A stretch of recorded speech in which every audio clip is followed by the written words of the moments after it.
Hi, everyone, and welcome to the Canadian SME Small Business Podcast. I'm your host, Maheen, and we're very thrilled to bring you another inspiring episode. Here at our show, we are dedicated to highlighting the critical impact of small businesses on our communities. Today, we're diving into the world of food marketing, exploring the strategies that help food brands stand out, connect with their audience, and promote sustainable practices. In this episode today, we are thrilled to welcome Lindsay O'Donnell, the founder and marketing president of Piquant Marketing. Lindsay's journey is fueled by a deep passion for activism, which she has channeled into her professional life from a young age. Dedicated to causes such as Greenpeace, PETA, and Sea Shepherd, Lindsay's career took a pivotal turn when she joined the marketing department at Whole Foods Market. There, she discovered the powerful connection between food and activism. Join us as we delve into Lindsay's inspiring journey and explore the impactful work of Piquant Marketing. Welcome to the show, Lindsay. How are you today? Thank you for having me. I'm great. Lindsay, your extensive experience in marketing and your passion for activism have really set you apart in the industry. And so wonderful to have you with us here today.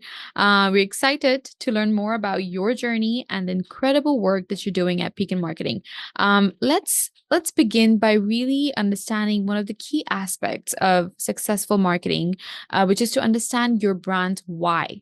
This core purpose really drives everything from, messaging to your customer interactions. Lindsay, can you please share why it's so crucial for businesses to really identify their why and how it can influence their marketing strategy? Yeah. Well, I would recommend after this podcast, everybody watch a TED Talk called Find Your Why by Simon Sinek. Basically, people come to me and they think like something's not working and they feel like, okay, do I need to do my social differently? Do I need to do email marketing? Do I need a newsletter? And really your why, the reason you exist, should dictate everything you do. And let me give you an example of Midday Squares is a company out of Montreal. And I use them as an example quite frequently because their why is that they're disruptors. That's their whole thing. So they do these like functional chocolates that are really delicious. But if you look at their marketing, they're not saying, we have this much protein, we're organic, whatever it is. They're like, we're disruptors. So that guides everything they do, from how do they show up on social to how they respond to lawsuits, to how their newsletters go out, to how they do their packaging, everything from their merchandising to where you find them in store. So your why should dictate everything. So if you're kind of lost on anything or not knowing what you should be doing next, you should look at your why. Like Patagonia's why is to make the world a better place. Mm-hmm. So they don't advertise on Facebook. So the why really should dictate everything from who you hire to the software you use to the messaging you use on social media. So it really should be your baseline for everything. And oftentimes, I would say 9 out of 10 times, it's not really clear, or business owners have lost it a little bit. Mm-hmm. No, understanding the why really does lay the foundation for really authentic and impactful marketing. But how did you discover the why for Piquant Marketing, and how has it shaped your approach to working with food brands? I think my why is actually very similar to many business owners, where you start off really knowing your why. I was an activist, and then I started working at Whole Foods and everything clicked. It was like, these are my people. Like they're changing the world through food, whether it be, even if we disagree, but whether it be through sustainable seafood practices, healthier soil and farming, animal rights, whatever it is, people were using food to promote fair trade, social causes, whatever. And so that's why I started Piquant Marketing. And then eventually, like a few years in, our marketing was all about like, we help you build your food brand. And that's what we do. That's not our why. And so I realized that we had kind of lost our why. So our why is that we help food brands change the world, because I believe in changing the world. And I think food can do it in a really powerful, unifying, and loving way. So I think that journey is really common, where we get so into it, we get so stuck on the features and not why we exist.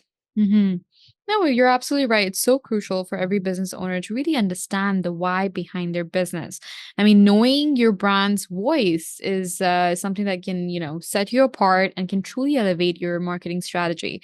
Listeners, please remember, it's not just about what you sell, but why you sell it. And this clarity can make a significant impact on your business growth. Now, Lindsay, social media continues to be a very powerful tool for businesses looking to grow and engage with their audience. What are some effective strategies for businesses to use social media to grow in 2024? Yeah. So let me start off by saying a lot of marketing is very counterintuitive. And many brands approach marketing and their social media with a scarcity mindset. So let me tell you what's not working and then what is working.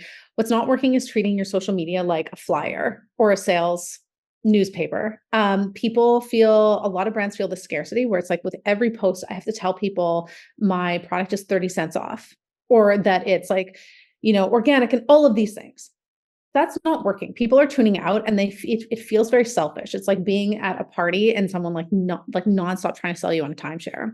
What is working is storytelling, a really unique brand voice, and like really, really, really going for it. Like the best brands are the ones like there's a non-alcoholic drink brand called Smashed, Midday Squares, Ben and Jerry's. Like they're all really leaning into their why and telling a story, showing behind the scenes. It's very much less about the aesthetics of a beautiful curated picture that feels kind of like intimate. People are searching for intimacy and a connection and a really strong stake in the ground. Like this is who we're for. Like you should really be appealing to people and repelling people at the same time. So when it comes to storytelling and social media trends, like TikTok, it's all about behind the scenes and showing people. For Instagram, it's really about sharing the journey and the entrepreneur journey. And even if you're kind of shy, there are ways around that to have the marketing person be the funny person where they're chasing the entrepreneur around, but people really want to see people. And I think a big mistake people make is they compare themselves to like really, really big brands. Or like Lululemon shows nothing but product shots. Lululemon has a super hot audience. Everyone knows who Lululemon is. You know what I mean? You should be looking at those emerging brands, what they're doing to break through. And Midday Squares is one where you don't have to go this far, but they have therapy sessions with the 3 owners and they put that on social media. Like whatever it is, you need to lean really, really into it and create some sort of intimacy in some way. I love the highlight on an emphasis on intimacy because you're right.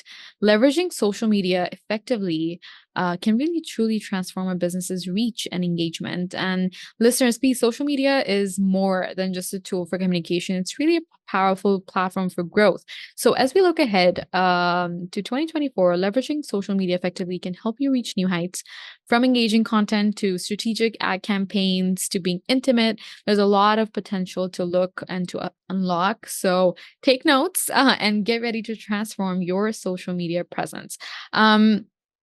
Let's say influencer marketing has also become a significant trend, especially for consumer brands. How can business harness the power of influencer marketing to enhance their brand visibility in 2024? Right. So I've heard so many brands say, like, we tried influencer marketing, it doesn't work, which just isn't true. It doesn't work the way it used to. There was a really famous article very recently called Gen Z Broke the Marketing Funnel. And I actually don't think it's just Gen Z. I think people are overall fatigued with like seeing something super curated from an influencer, then an ad that goes to a landing page, and then they sell.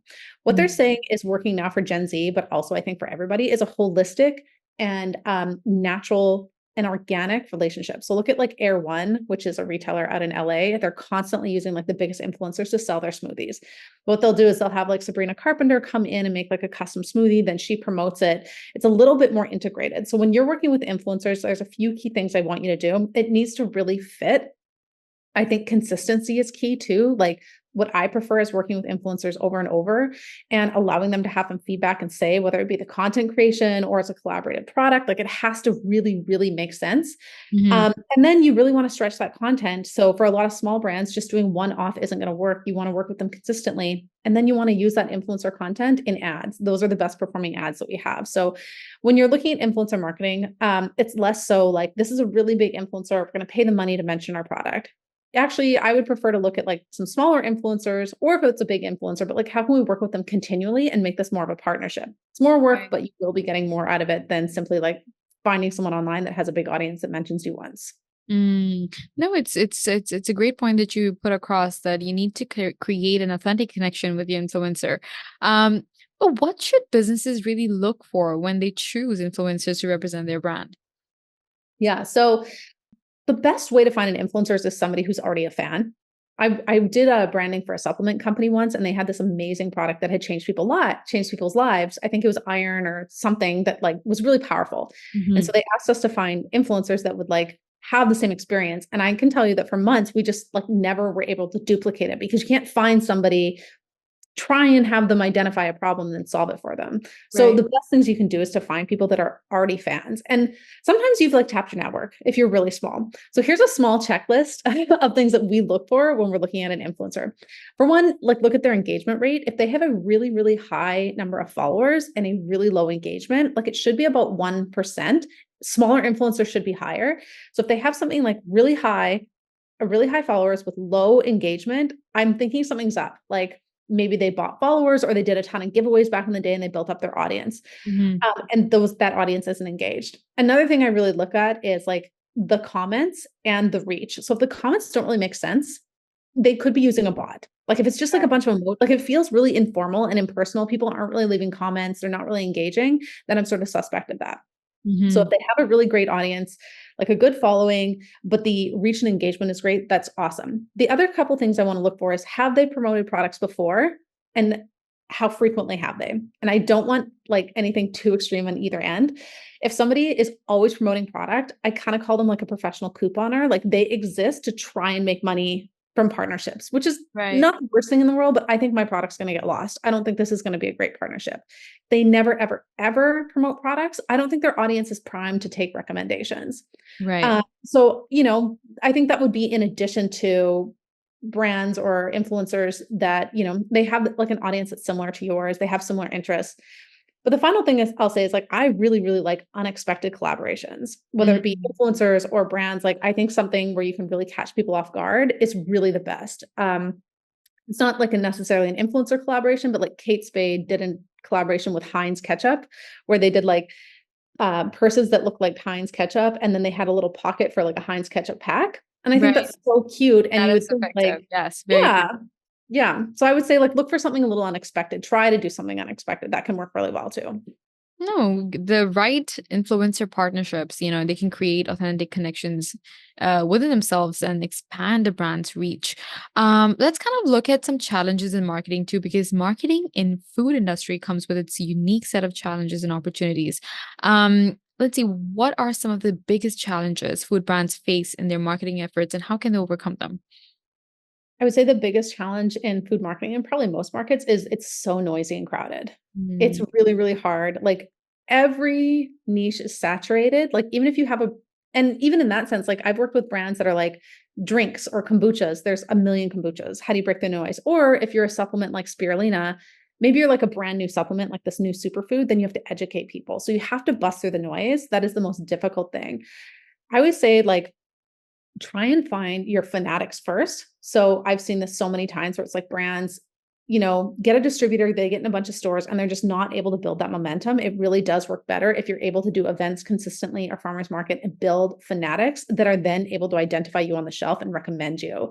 mm, And then on the marketing side, it's really about busting through the noise and like really leaning into it. I would say 90% of brands that I look at like just aren't leaning into it enough. Like look at Midday Squares, look at Bloom, look at Smashed, Liquid Death. Like these are all brands that are like leaning, like going hard in their marketing. They're going to bust through and you're going to turn some people off. I think brands are really afraid of like, oh, I'm not going to capture like the full potential of my audience if I do this thing that's like kind of divisive, but you're really like making everyone feel neutral is the right. alternative.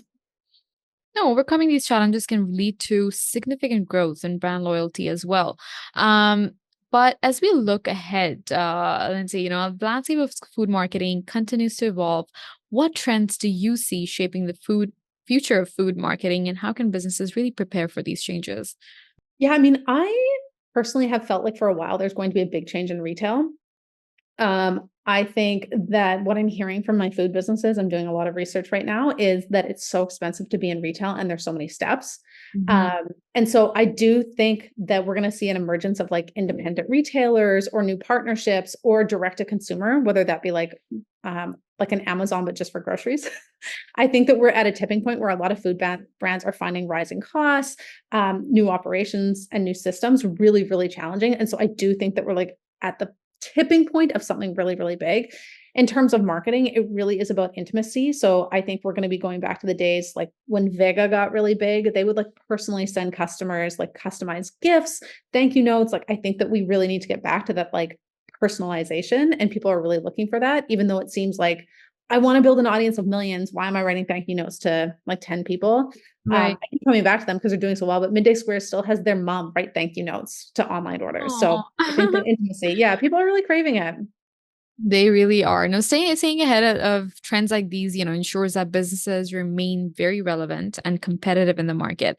And so before we let you go, could you please share some advice for small business owners that are looking to refine their marketing strategies and make a meaningful impact in their industry? So there's three things that I think are key that you really can't do any marketing without, and that's defining your brand voice, figuring out where you are on your competitive matrix. And what I mean by that is like you need to be the most ist. Like you need like what are you? Are you the cheapest? Are you the most organic? Are you the tastiest? Like you need to map that out to know your key messaging. And you need to know your positioning. So those are three things that like you can't, if somebody writes you a marketing plan or you're sitting down with your marketing, you can't figure out your social media unless you know all of those things. I would say you can find me on Instagram. You can sign up for my newsletter. I always have a ton of tips, but and don't be afraid to try things and fail. I mean, the best marketers in the world say that we should be like trying 10 new things every quarter, or every month, and like expect 8 or 9 of them to fail. Right. No, thank you so much for sharing your invaluable insights with us today. I mean, we've covered so much. We've covered the importance of understanding your brand's why, really leveraging social media for growth, and the power of the right influencer marketing. And of course, overcoming challenges in the food industry. So, thank you again so much, Lindsay, for joining us and for shedding light on so many important things. Thank you. Thank you for having me. And listeners, this was the end of our discussion with Lindsay O'Donnell, to whom we'd like to extend our gratitude, as well as to our partners: exclusive banking partner RBC, shipping partner UPS, exclusive email partner Constant Contact, and our exclusive hospitality partner IAG Business Edge. Please don't forget to subscribe to the Canadian SME Small Business Magazine by visiting our website, canadiansme.ca. Again, thank you for tuning in, and we look forward to bringing you more insightful episodes. Thank you.